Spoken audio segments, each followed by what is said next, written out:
Pronto, pessoal, retornando, ainda dentro do assunto organização administrativa, a gente já falou de desconcentração, descentralização, como as pessoas da administração indireta são criadas, já falou de autarquias, de fundações públicas. O que está faltando a gente ver agora é a diferença das empresas públicas para as sociedades de economia mista. Para poder facilitar a sua vida, o que a gente vai fazer aqui? Uma tabela colocando os pontos de semelhança entre esses dois institutos, essas duas pessoas, e também os pontos de diferença. Acabando essa parte, acabamos a organização administrativa. Então, vem comigo. Vindo para cá, a gente pode perceber o seguinte, ó. Essa tabela daqui que você está vendo, se você não entender nada, mas decorar, não entendi nada, professor, mas decorei. Pronto, você já acerta 80% das questões de prova. Se você entender a tabela e decorar, você já acerta 90% das questões de prova sobre esse assunto, logicamente. E os outros 10% a gente vai correndo atrás aqui no curso. Veja só, essas duas primeiras linhas vão trazer os pontos de semelhança de uma empresa pública para uma sociedade de economia mista. As duas últimas linhas vão trazer os pontos de distinção. Vamos dar alguns exemplos de algumas empresas públicas e de algumas sociedades de economia mista? Vê só, lá como empresa pública a gente pode colocar aqui como exemplo a Caixa Econômica Federal e, por exemplo, os Correios. Exemplo de sociedade de economia mista, a gente pode colocar o Banco do Brasil e a Petrobras. É como eu te disse, não vai perguntar na sua prova o que é a Petrobras, o que é a Caixa Econômica, o que é o Banco do Brasil. Isso não vai perguntar para efeito da sua prova, não. Mas com esses exemplos fica mais fácil da gente trabalhar. Veja bem, nessas duas primeiras linhas, estão percebendo que está repetido, ó. Temos os pontos de semelhança. As duas têm o regime de direito privado, as duas vão ser autorizadas por lei. Só que é claro que eu não vou só ler com vocês, né? Porque ler você lia sozinho, não precisava da minha ajuda para absolutamente nada. Vamos interpretar isso daqui, ó. Vou logo dar uma informação que é a seguinte, ó. As empresas públicas e as sociedades de economia mista, as empresas públicas e as sociedades de economia mista podem aparecer na sua prova sendo chamadas de empresas estatais. Então, falou em empresa estatal, pode estar falando ou de empresa pública ou de sociedade de economia mista. Perceba que essa linha de número 2 aqui, a gente já falou em alguns blocos passados. Como é que uma empresa pública, como é que uma sociedade de economia mista passa a existir? As duas, segundo o artigo 37, inciso 19 da Constituição, que a gente já falou desse ponto, as duas vão ser autorizadas por lei. Então, a gente já sabe que se as duas vão ser autorizadas por lei, elas só vão adquirir personalidade quando vier a ser feito um posterior registro. Então, perceba que esse ponto daqui, eu vou só voltar um pouco para poder você analisar. Deixa eu pegar só a página aqui que eu estou querendo rapidinho para poder te mostrar. Aqui, ó. Tu lembra desse artigo 37, inciso 19 da Constituição que a gente viu? A gente já fez esse desenho daqui. E a gente já viu que as empresas públicas... Eita, apertei no errado para variar. Que as empresas públicas e as sociedades de economia mista, para poderem existir, vão ter que ser autorizadas por uma lei específica, mas só vão adquirir personalidade depois de um posterior registro. Então, esse ponto daqui é um ponto de semelhança que a gente já tinha estudado. Ó. Tanto a empresa pública quanto a sociedade de economia mista é autorizada por lei e posterior é submetida a um registro. É isso que está querendo dizer essa linha de número 2. As duas são autorizadas por lei, as duas posteriormente vão ser submetidas a um registro. Daí não tem nenhuma novidade. A novidade, não é isso, começa aqui, ó. As duas possuem um regime de direito privado. Então, as duas possuem um regime de direito privado. Vou até voltar lá no material de novo. Perceba o seguinte, ó. A gente já sabe que o regime, o que é regime? Regime é conjunto de normas e conjunto de princípios. Esse regime pode ser de direito público ou pode ser um regime de direito privado, e só para ir sedimentando o conhecimento. A gente já sabe que quando se fala em regime, regime é um conjunto de normas e de princípios. Aí tem conjunto de normas e princípios de direito público, conjunto de normas e princípios de direito privado. A gente já sabe, por exemplo, que quando falar na sua prova em autarquia, a autarquia adota um regime de direito público. Já quando falar na sua prova nas empresas públicas e nas sociedades de economia mista, sociedades de economia mista, vai estar falando em um regime de direito privado. Só que isso daqui foi um tópico inicial. A gente ainda vai ter que aprofundar um monte sobre esse regime de direito privado. Vamos visualizar o seguinte, ó, voltar para cá. Então, vamos pensar no seguinte. Quando eu tenho, por exemplo, uma autarquia, que é o caso do INSS que a gente deu como exemplo, a gente já sabe que ele vai adotar um regime de direito público. Então, o conjunto de normas e princípios é um conjunto de normas e princípios de direito público. A gente deu muito como exemplo de uma prerrogativa desse regime de direito público, a imunidade a impostos. Então, a imunidade a impostos que uma autarquia tem é uma prerrogativa que vem junto do regime de direito público. Só que vamos entender esse regime de direito privado das empresas estatais, ou seja, das empresas públicas e das sociedades de economia mista. Vamos pensar nos exemplos que a gente colocou aqui no material, na Caixa Econômica e no Banco do Brasil. Caixa Econômica, empresa pública, Banco do Brasil, sociedade de economia mista. As duas são banco, só que vamos pensar o seguinte, além da Caixa Econômica e do Banco do Brasil, tem outros bancos no Brasil? Tem. O Itaú, o Santander, o Bradesco e assim por diante. Vamos pegar, por exemplo, o Itaú como exemplo. O Itaú é um banco, mas é um banco que pertence à administração pública? Não, é um banco completamente do setor privado. Tem nenhuma relação com a administração pública. Só que perceba o seguinte, ó, deixa eu ver se... Pronto, vamos botar aqui. Aqui está a Caixa Econômica, aqui está Banco do Brasil, aqui está o Itaú. Percebe comigo o seguinte raciocínio. Se eu desse um regime de direito público à Caixa Econômica e ao Banco do Brasil, eles iam ganhar algumas prerrogativas, como, por exemplo, a imunidade a impostos. O Itaú, ele tem imunidade a impostos ou paga? Paga. Então, percebendo que eu ia colocar regras diferentes para pessoas que trabalham no mesmo setor, então a lógica é, se todo mundo atua no mesmo setor, todo mundo tem que atuar exatamente com as mesmas regras. Porque olha um exemplo bem simples para você entender. Imagina que eu chamei você para jogar aqueles joguinhos de tabuleiro, que você joga o dado, fica andando a casinha, nunca cai onde você quer, você sempre volta 10 casas, sempre cai no buraco da morte, você nunca sai onde você quer. Só que eu quero jogar o jogo assim com você. Você só pode jogar o dado uma vez. E eu posso jogar o dado quantas vezes eu quiser, até cair na casa que eu quero. Você vai querer brincar comigo? Nunca, vai dizer vai pra bosta, criatura. Por quê? Porque se o jogo é o mesmo, eu e você temos que jogar exatamente com as mesmas regras. É isso que acontece, por exemplo, com a Caixa Econômica e o Banco do Brasil e o Itaú. Se todo mundo está atuando no mesmo setor, tem que atuar jogando com as mesmas regras. Porque se eu der privilégio à Caixa Econômica e ao Banco do Brasil, pelo simples fato deles pertencerem à administração pública, o Itaú não vai mais querer brincar. Resumindo, ele vai quebrar o Itaú. Sabe um exemplo clássico disso daqui? É até perigoso falar isso aqui no online, né, Aline? Mas vamos lá, falar. Vê só. Imagina a seguinte situação. Lembra do seu programa de sábado à noite, há uns 15 anos atrás? Aí tu diz, professora, meu programa de sábado à noite há uns 15 anos atrás. Você provavelmente ia na locadora alugar um filme para assistir com o namorado da época. Quem é o namorado da época, você não lembra mais. Mas que você ia na locadora alugar um filme, não é isso, não tô nem falando só de DVD, teve gente que pegou a fita cassete também, né? Pegou, né? Tamo junto, pessoal. Então, vê, você ia lá alugar a sua fita, o seu DVD e alugar o filme.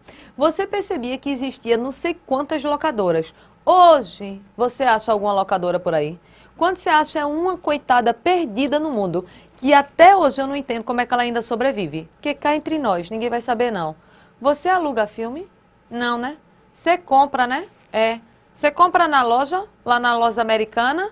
É lá que você compra? No Carrefour? No Hiper? Não, né? Você compra mais perto de casa, né?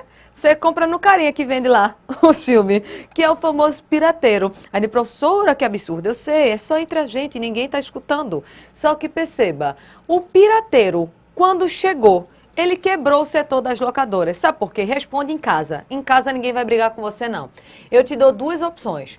Você pode alugar um filme lançamento a R$ 10, alugar, ou você pode comprar o filme para sempre por 2.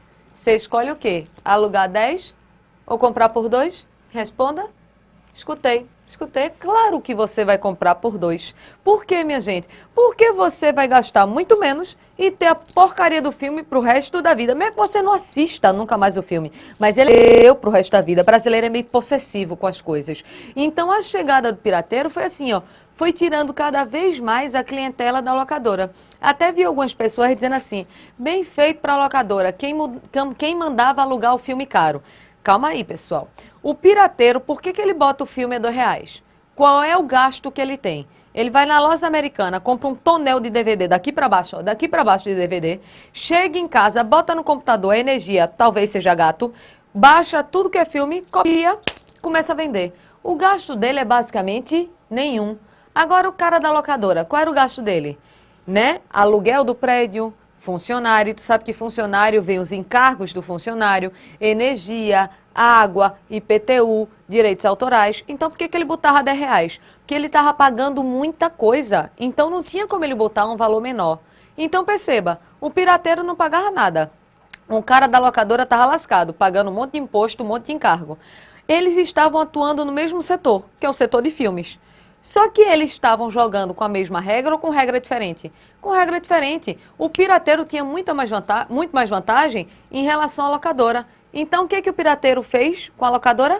Quebrou. E agora a Netflix se vingou e quebrou o pirateiro, não foi? Às vezes alguém quebra a Netflix e assim por diante. Então é esse o jogo. Pessoas que atuam no mesmo setor com regra diferente, uma vai lucrar muito e a outra vai perder muito. E a que perde muito não consegue sustentar. Então perceba, Itaú é um banco particular, Caixa Econômica é um banco público. Se eles estão atuando no mesmo setor, eu tenho que dar a mesma regra. E qual é a regra? Regra de direito público ou direito privado? Privado. É por isso que quem trabalha no Itaú, que é o banco totalmente do setor privado, é seletista, é regido pela CLT. E quem trabalha na Caixa Econômica também é regido por quem? Pela CLT, que a regra é a mesma. O Itaú paga imposto e a Caixa Econômica também. O Itaú tem bens privados e a Caixa Econômica também, porque se eles atuam exatamente no mesmo setor, eu tenho que dar exatamente a mesma regra. É o tal da paridade das armas. Só que cuidado, o que eu estou dizendo para você, é que é proibido dar algum tipo de benefício para a Caixa Econômica e para o Banco do Brasil. É isso que eu estou dizendo? Cuidado, o que eu estou dizendo é que é proibido dar privilégios apenas para as empresas estatais sem estender para o resto do setor privado. Deixa eu te dar um exemplo simples. Lá no local onde eu moro, quem paga IPTU em dia é maravilhoso, tem 30% de desconto. Então, quem paga o IPTU em dia tem 30% de desconto. É um benefício? Lapa de benefício, não é isso? Você atrasa tudinho, mas o IPTU você paga em dia, só para poder pegar o desconto. Então tem 30% de desconto. No local onde eu moro tem Itaú, tem Caixa Econômica, tem Banco do Brasil. Se o Itaú pagar o IPTU em dia, vai ter o desconto de 30%? Vai. E se a Caixa Econômica e o Banco do Brasil pagar em dia também, vai ter o desconto de 30%? Vai também. Estão percebendo que é um privilégio? Mas por que eu pude dar esse privilégio? Porque eu não dei apenas para a Caixa Econômica e o Banco do Brasil. Eu estendi também para todas as outras empresas que estavam atuando no mesmo ramo. Então perceba que o regime é de direito privado, porque não pode ter a tal da concorrência desleal. Até aí, tranquilo? Só que eu quero aprofundar uma coisa com vocês. Então vem comigo que a gente vai desenhar. Volta para cá. Voltando para cá, deixa eu pegar uma página em branco aqui com vocês. Deixa eu pegar aqui. Eita, vamos lá, atrás de uma página em branco. Pronto. Então, a gente já sabe o seguinte, ó. A gente tem as empresas públicas, a gente tem as sociedades de economia mista. Empresas públicas e sociedades de economia mista. Se perguntar na sua prova, você vai dizer que as empresas públicas e as sociedades de economia mista, elas possuem um regime de direito privado, que é o que a gente acabou de ver. Então, se por exemplo aparece na sua prova dizendo assim, ó, as empresas estatais, lembra que empresa estatal pode ser tanto empresa pública quanto sociedade de economia mista. Então, as empresas estatais adotam um regime de direito privado. Certo ou errado, pessoal? Certo, né? É isso que a gente acabou de falar. As empresas estatais adotam um regime de direito privado. Só que deixa eu fazer uma pergunta olhando para você. Se disser na sua prova que as empresas estatais adotam um regime de direito privado, beleza. Agora, se disser na sua prova que as empresas estatais adotam um regime integralmente privado, certo ou errado? O que você acha? Professora, não sei. Então, vamos desenhar? Vem comigo. Vindo para cá, a gente vai ver o seguinte, ó. Se disser que o regime é de direito privado, beleza. Agora, se disser que é integralmente privado, já está falso. Porque apesar de o regime ser de direito privado, eu ainda uso algumas normas de direito público. Perceba, ele é de direito privado, mas acaba que eu uso algumas normas de direito público. Como assim, professora? Vou te dar um exemplo bem fácil disso daqui. Imagina a seguinte situação. Imagina que meu sonho é trabalhar lá no Itaú, por exemplo. Meu sonho é trabalhar no Itaú. Eu tenho um currículo bom, levei ao Itaú meu currículo. Se a parte, não é isso, da direção gostar do meu currículo, pode me contratar para eu começar a trabalhar, por exemplo, no outro dia, sim ou não? Pode. Eles contratam quem eles quiser. Agora, vamos mudar um pouquinho o meu sonho? Meu sonho não é mais trabalhar no Itaú. Meu sonho agora é trabalhar na Caixa Econômica ou no Banco do Brasil. Imagina que eu tenho um currículo perfeito. Eu tenho graduação, pós-mestrado, doutorado, MBA 1, 2, 3, 4. Falo inglês, francês, japonês, mandarim e aramaico. Ele é tão grande, meu currículo, tão grande, que eu cheguei na porta e fiz assim, ó. Trá! E ele rolou até a sala da diretoria, de tão grande que ele é. Adiantou de alguma coisa, meu filho, meu currículo? Nada, né? Era melhor, em vez de estar fazendo o curso de aramaico, em vez de estar fazendo o MBA, ter feito um cursinho para estudar para um quê? Concurso. Porque na Caixa Econômica e no Banco do Brasil, você não entra por escolha, você não entra por currículo, você entra mediante prévia aprovação em um concurso público. Olha o nome. Se é concurso público, é uma regra de direito privado ou direito público? Direito público, pessoal, porque no setor privado se contrata quem quiser. A regra é a liberdade da contratação. Agora, na administração pública, eu entro mediante prévio concurso público. E essa exigência é uma exigência de direito público que é utilizado nas empresas estatais. Beleza? Esse primeiro exemplo. Segundo exemplo, o curso aqui, pode comprar, por exemplo, o computador que quiser, a câmera que quiser? Pode. O dinheiro é do dono, ele faz com o dinheiro que ele quiser. Ele pode comprar o melhor computador do mundo, mesmo que eu não saiba mexer, tá aqui, o melhor computador do mundo, o dinheiro é dele, ele faz do dinheiro dele o que ele quiser. Agora a Caixa Econômica e o Banco do Brasil, pode gastar o dinheiro da forma que quiser, como quiser? Não, porque de regra, antes elas vão ter que realizar um prévio procedimento chamado de quê? De isso, licitação. E essa exigência de licitação é uma exigência do setor privado ou do setor público? Setor público. Então perceba claramente o seguinte, apesar das empresas estatais adotarem um regime de direito privado, às vezes eu não uso algumas normas de direito privado e passo a exigir algumas normas de direito público, como por exemplo concurso público, como por exemplo o dever de licitar. Tranquilo, pessoal? Então, bora anotar esses fatos. Vem comigo. Vindo para cá, a gente vê o seguinte, ó. Então, eu uso algumas normas de direito público. Deixa eu pegar aqui como exemplo. A gente tem como exemplo o concurso público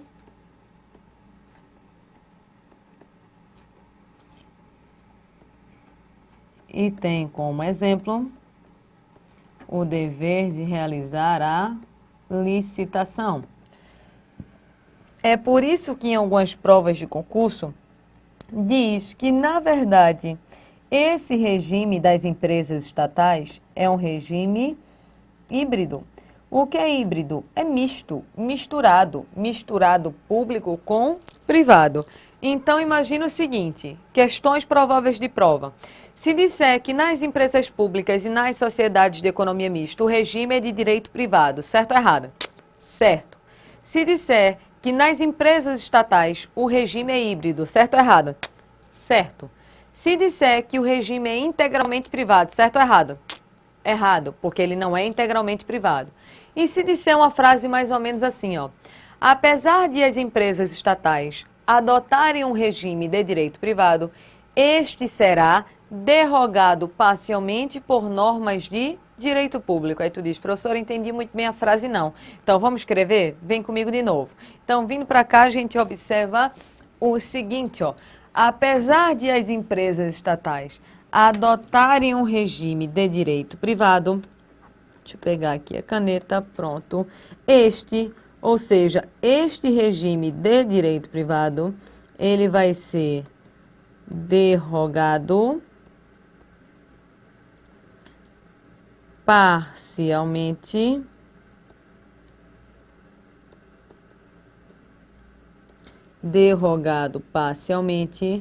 por normas de direito público. Professor, eu não estou entendendo o que é esse derrogar. Dê uma tradução aí em uma linguagem simples. Derrogar, numa linguagem simples, é afastar, deixar de usar. Então, perceba o seguinte, ó. Quando eu digo que o regime de direito privado vai ser derrogado parcialmente, está querendo dizer que eu vou afastar algumas normas de direito privado para usar normas de direito público. Então, olha de novo. Apesar de as empresas estatais adotarem um regime de direito privado, este regime de direito privado vai ser derrogado parcialmente, ou seja, em alguns momentos eu vou afastar o regime de direito privado para usar regras de direito público. Certo ou errado essa questão? Completamente correta, porque olha o raciocínio. Uma regra de direito privado é, por exemplo, a liberdade na contratação. Só que nas empresas estatais, essa norma de liberdade de contratação ela é afastada para eu passar a exigir um concurso. Então, existe uma derrogação parcial para poder chegar a algumas normas do direito público. Tranquilo até aí? Mas ainda nesse regime de direito privado, eu tenho que aprofundar algumas coisas com vocês. Volta comigo aqui de novo. Voltando para cá, eu vou até pegar um desenho antigo aqui que eu já fiz com vocês para poder analisar. Deixa eu só procurar o desenho, tá, pessoal? Que a gente já fez. Deixa eu olhar aqui. Pronto. Esse desenho daqui, só para a gente já ir completando. A gente já sabe que a administração pública, ela pode prestar serviço público,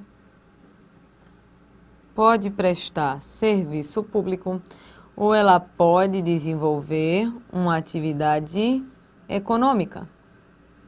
Então, ela pode prestar um serviço público ou ela pode desenvolver a chamada atividade econômica. A gente já colocou e já sabe o seguinte, ó, que quando se fala em autarquia, a autarquia só vai prestar serviço público. Quando se fala em fundação pública, só vai, não é isso mesmo, sendo de direito privado, prestar serviço público. Aí aqui nas empresas públicas e nas sociedades de economia mista, que a gente até já pode chamar hoje de empresas estatais, a gente colocou já como prestadoras de atividade econômica. Deixa eu fazer uma frase com vocês aqui, ó. Imagina comigo. Quando for alguém da indireta, alguém da administração indireta, desempenhando uma atividade econômica, é uma empresa estatal, sim ou não? Sim, sabe por quê? Porque na administração indireta, a gente não tem autarquias, fundações públicas, empresas públicas e sociedades de economia mista. Pronto. A autarquia não presta atividade econômica. Fundação pública também não presta atividade econômica. Então, quando for alguém da indireta prestando atividade econômica, com certeza vai ser empresa pública ou sociedade de economia mista. Então, sempre que for alguém da indireta desempenhando atividade econômica, vai ser uma empresa estatal. Mas aí eu vou até fazer a pergunta olhando para você. É cara de banca do CESP essa pergunta daqui, porque ela mistura com raciocínio lógico. Cai na tua prova assim. Sempre que alguém da administração indireta for prestar atividade econômica, será uma empresa estatal. Mas nem sempre que existir uma empresa estatal vai ser para prestar atividade econômica. Aí tu diz, ai, professora, raciocínio lógico. Isso é raciocínio lógico. O que ela está querendo dizer? Está querendo dizer que toda vez que for alguém da indireta desempenhando atividade econômica, é uma empresa estatal. Certo ou errado? Certo. Porque da administração indireta só pode prestar atividade econômica empresa pública e sociedade de economia mista. Mas toda vez que existe uma empresa pública, uma sociedade de economia mista, é para prestar atividade econômica? Aí não. Deixa eu te dar um exemplo. Caixa Econômica e Banco do Brasil são bancos, não temos dúvida que estão prestando atividade econômica. Só que deixa eu pegar um outro exemplo. Os Correios, pessoal. Correios é empresa pública. E Correios está prestando um serviço público? Tá. Qual serviço? O serviço postal. Então perceba que as empresas estatais tanto podem desempenhar atividade econômica quanto podem vir a prestar um serviço público. Autarquia, só serviço público. Fundação pública, só serviço público também de utilidade pública. Agora, as empresas estatais, serviço público ou atividade econômica. Anota comigo, vem para cá. Então, vindo para cá de novo. Vamos botar bonitinho no nosso desenho. Você vai ficar com um caderno de desenho ao final desse curso daqui, né? Ótimo, que depois é só olhar o desenho para revisar para a hora da prova. Então, além aqui de autarquia e fundação, a gente também coloca as empresas públicas, também coloca as sociedades de economia mista. Sociedades de economia mista. Então, perceba que as empresas estatais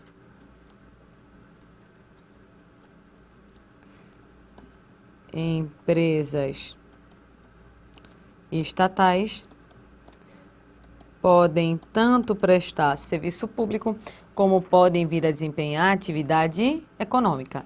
Tranquilo até aí? Então, eu vou aproveitar esse conteúdo que a gente falou aqui para poder aprofundar em um desenho. Veja só. A empresa pública, a sociedade de economia mista, a gente já sabe que elas adotam um regime de direito privado. Só que já se sabe também que este regime de direito privado vai ser derrogado parcialmente por normas de direito público. E está sabendo agora que essas empresas estatais podem prestar um serviço público ou podem vir a desenvolver uma atividade econômica. Então, as empresas estatais, que são as empresas públicas e as sociedades de economia mista, a gente acabou de analisar que elas podem vir a prestar tanto um serviço público, como é o exemplo clássico dos Correios, como podem vir a desenvolver uma atividade econômica, que é o caso clássico dos bancos, não é isso? Do Banco do Brasil e, por exemplo, da Caixa Econômica. Aí tu diz, tá, professora, aonde você quer chegar com isso? Eu quero aprofundar nesse tópico daqui do Supremo Tribunal Federal bem específico em relação aos Correios. Como é esse caso, professora? Eu te conto, mas te conto no próximo bloco.